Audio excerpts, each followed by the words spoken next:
Assalamualaikum. Kemarin aku udah buat konten budgetin sesuai dengan finansial aku, yaitu budget 6 juta. Nah, kali ini aku mau buat contoh aja nih buat kalian yang punya budget 3 juta, 5 juta, dan 2 juta. Check it out. Nah, pertama-tama kita buat dulu ya dengan budget 3 juta.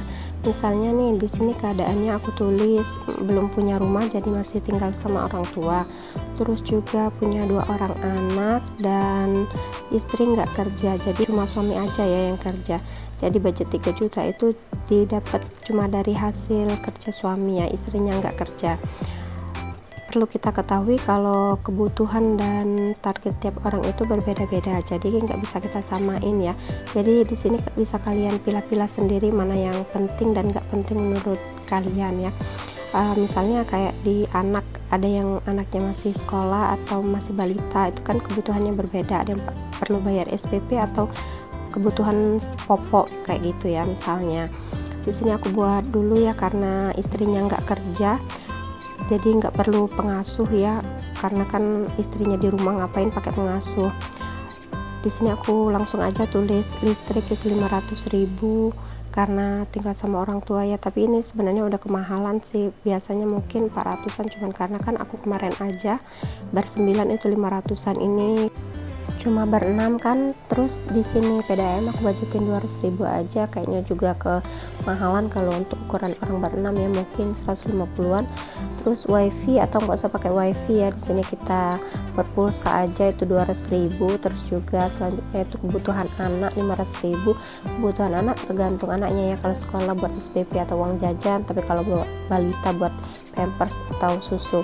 Terus kebutuhan bulanan di sini aku buat 500.000 ya, karena kan kalau kemarin itu di budgetin aku itu ada sepupu yang masih aktif kerja, kalau di sini kan nggak ada, cuma suami aku, jadi aku perlu kebutuhan bulanan.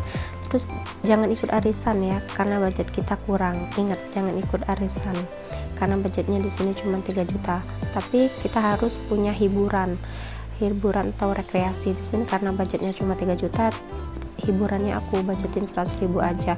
Itu bisa jajan di taman, atau kalau di Palembang itu ya namanya Kambang Iwa, bisa jajan di sana aja, kan jajan-jajanan aja, nggak harus nginep hotel ya, sesuai budget aja lah ya.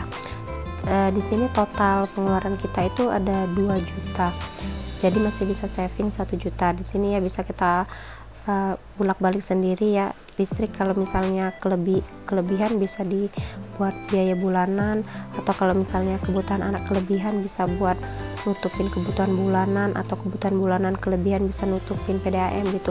Pokoknya total pengeluaran dengan budget 3 juta itu aku targetin itu cuma 2 juta, terus masih bisa saving 1 juta ya. Nah, di akhir video nanti aku mau buat saving jar uang 1 juta itu buat apa aja ya, jadi tonton terus sampai habis.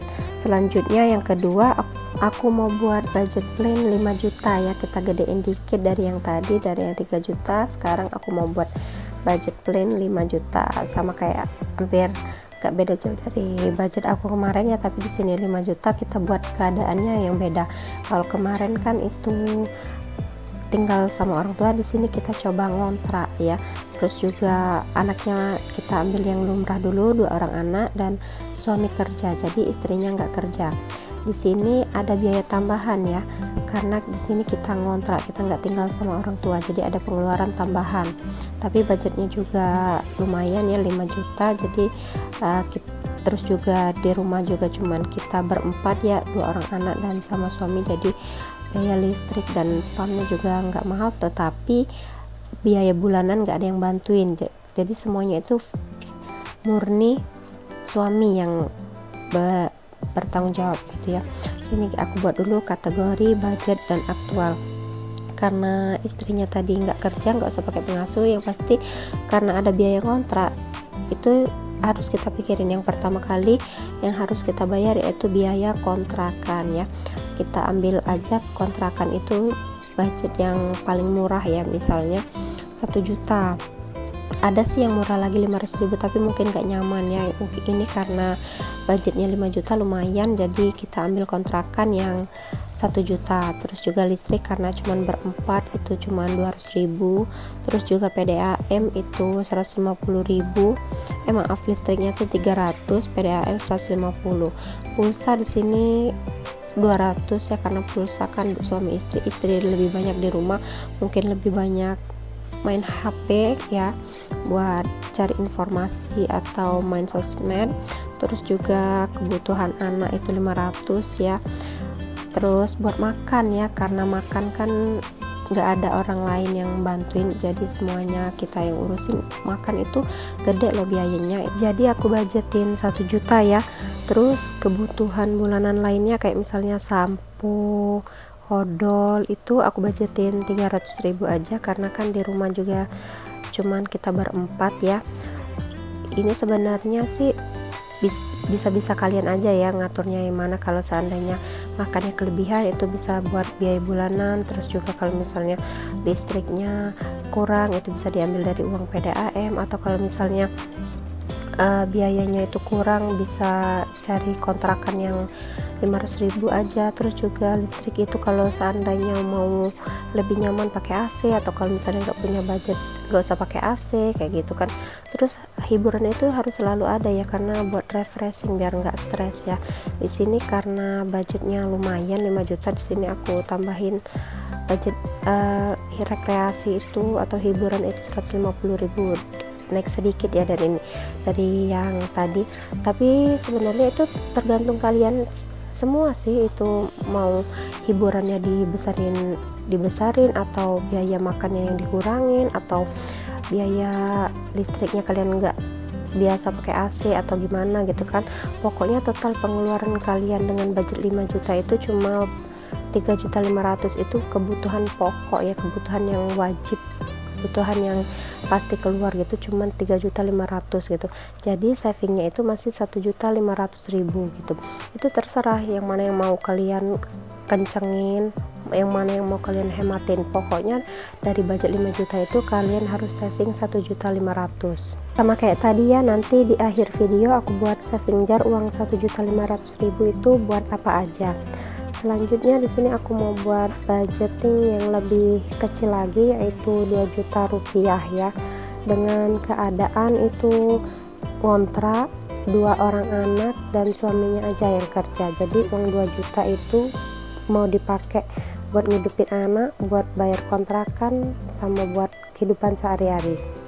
Sebenarnya sih berapapun budget kita itu kita masih tetap bisa ya buat bertahan hidup, biar buat makan, buat biaya kontrakan. Apalagi kalau gaji kita itu udah pasti ya dapatnya segini, walaupun itu kecil. Orang yang nggak pasti dapatnya aja itu masih bisa punya tempat tinggal, masih bisa buat makan, masih bisa nyekolahin anaknya. Apalagi kita yang udah punya budget pasti gitu ya, berapa, walaupun nominalnya kecil gitu, tinggal cara ngaturnya aja itu gimana. Jadi misalnya budget 2 juta itu mau bayar kontrakan, cari kontrakan yang murah itu 500.000 yang lebih kecil ya. Listrik 200.000 cukup ya, nggak usah pakai AC. Terus juga PDAM 70.000 itu cukup. Jadi kalau udah hidupin air itu meterannya dimatiin biar nggak jalan ya. Terus tuh pulsa juga 50.000 cukup. Kebutuhan anak 200.000 aja cukup. Makan 500.000, itu nggak harus makan ikan tiap hari, makan ayam tiap hari. Banyak kok makanan bergizi, nggak harus mahal ya. Selanjutnya juga harus ada hiburan ya yang murah meriah aja, biar anak kita nggak stres, kitanya juga nggak jenuh ya.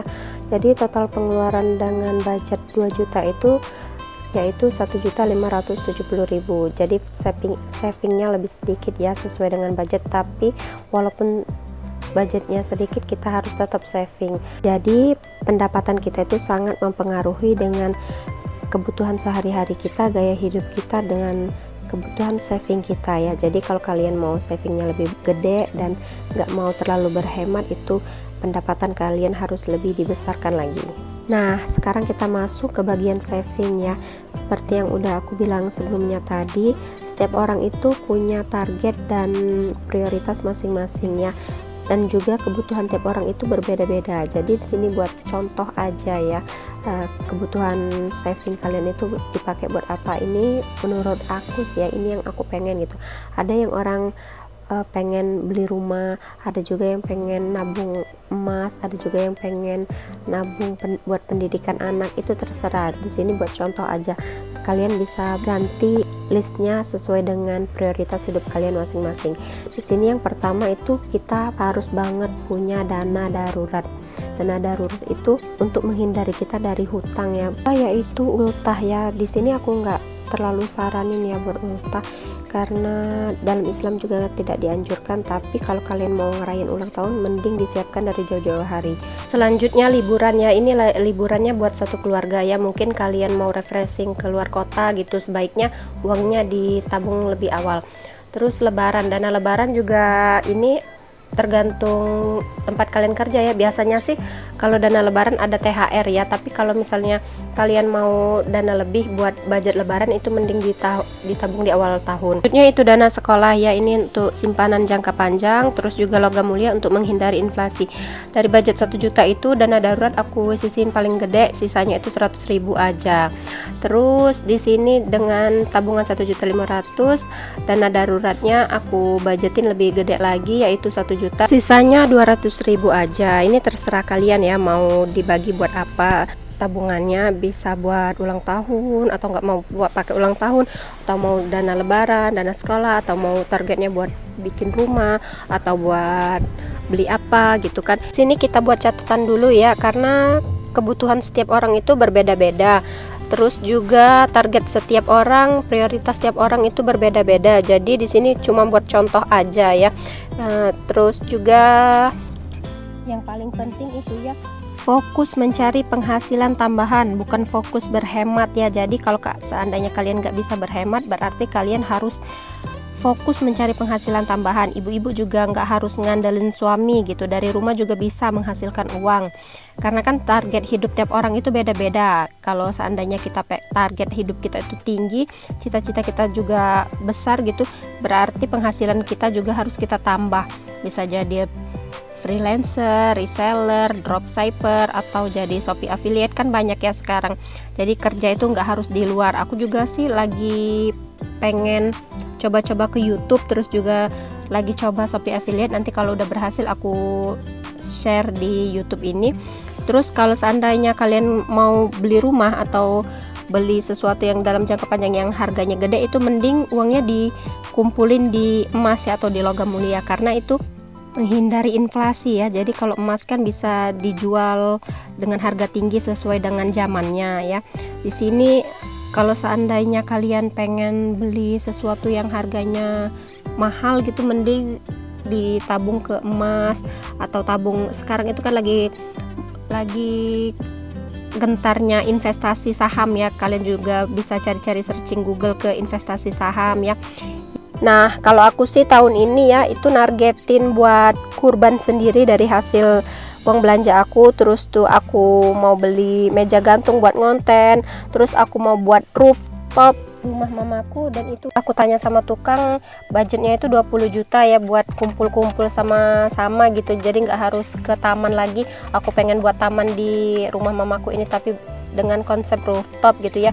Terus juga aku mau targetin nabung 500.000 buat anakku tiap bulan ya. Ya, itulah tadi sharing-sharing budgetin bulanan dan saving menurut versi aku. Kalian bisa pilah-pilah sendiri mana yang menurut kalian lebih penting dan gak penting, sesuai dengan target dan prioritas hidup kalian. Sampai jumpa di video selanjutnya. Bye bye.